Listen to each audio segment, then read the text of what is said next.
It's a privilege for me to be able to do this tonight and come here.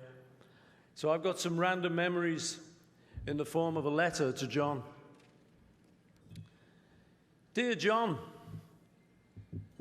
I remember when we first met in Woolton at the Village Fete. It was a beautiful summer day. And I walked in there and I saw you on the stage and you were singing "Come Go With Me" by the Del Vikings. But you didn't know the words, so you made them up. Come go with me to the penitentiary. It's not in the lyrics. I remember writing our first songs together. We used to go to my house, Dad's house, and we used to smoke Thai food tea with this pipe that my dad kept in a drawer. Didn't do much for us, but got us on the road. We wanted to be famous. I remember the visits to your mum's house, Julia. It was a very handsome woman, very beautiful woman. She had long red hair and she played a ukulele. I'd never seen a woman who could do that.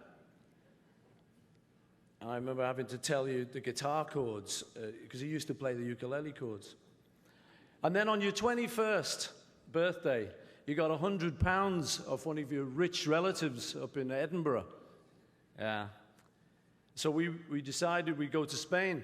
So we hitchhiked out of Liverpool, and we got as far as Paris. We decided to stop there for a week, and eventually got our hair cut by a fellow called Jürgen, and that ended up being the Beatle haircut. Remember introducing you to my mate, George, my schoolmate, and him getting into the group by playing Raunchy on the top deck of the bus.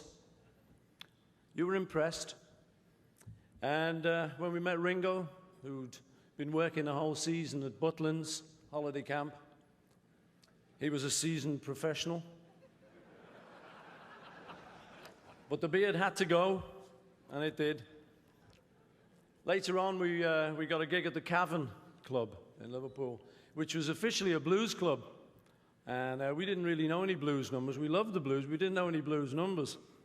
So we had to do announcements like, "Ladies and gentlemen, this is a great big Bill Brunsey number called Wake Up Little Susie." They kept passing up little notes. "This is not the blues. This is not the blues.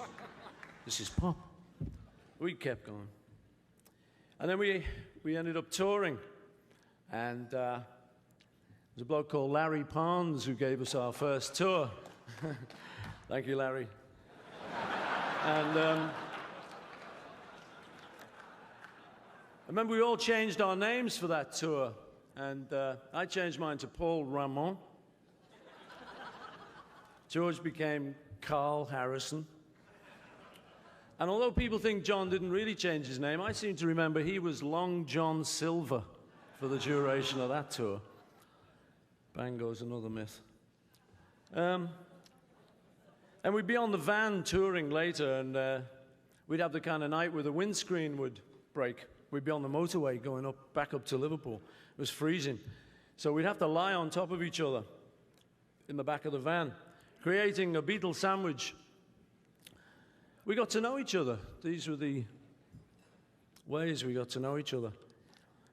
We got to Hamburg and met the likes of Little Richard, Gene Vincent. Yeah. I remember Little Richard inviting us back to his hotel. He was looking at Ringo's ring. He said, "I love that ring." He said, "I've got a ring like that. I could give you a ring like that." So we all went back to the hotel with him, and we never got a ring. Yeah.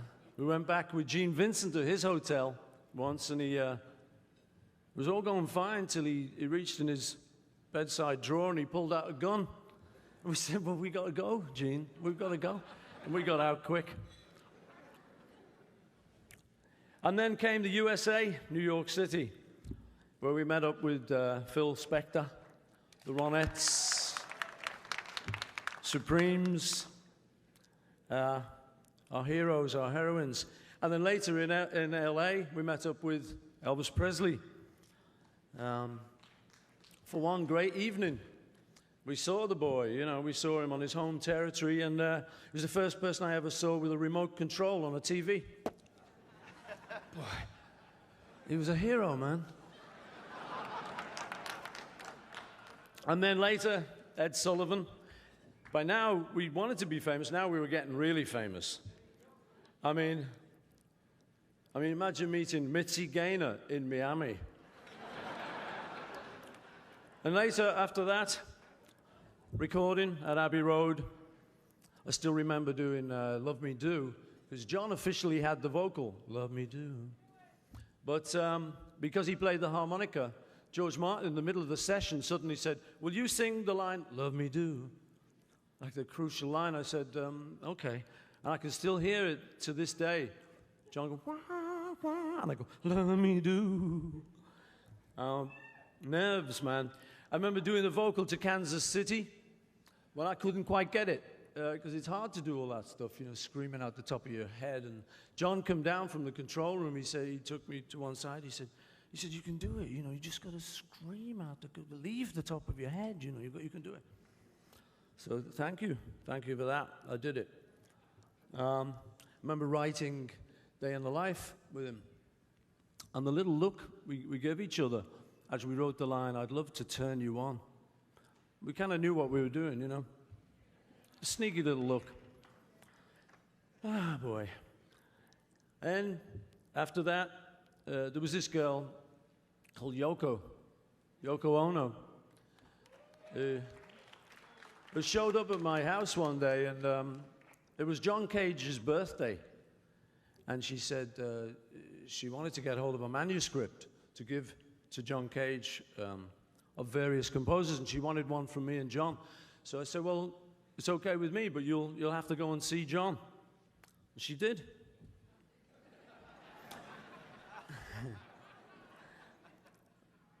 After that, I set up a couple of machines. We used to have these Brunel recording machines that I set up, a couple of them. They stayed up all night, and they recorded Two Virgins on that. But you took the cover yourselves, nothing to do with me. And then after that, there were the phone calls to you. The joy for me of, after all our business shit that we'd gone through, of actually getting back together and communicating once again. And the joy as you told me about how you were baking bread now, and how you were playing with your little baby, Sean. That was great for me, because it gave me something to hold on to. So now, years on, here we are. All these people, here we are assembled to thank you for everything that you mean to all of us. This letter comes with love from your friend Paul. John Lennon, you made it. Tonight, you're in the Rock and Roll Hall of Fame. God bless you.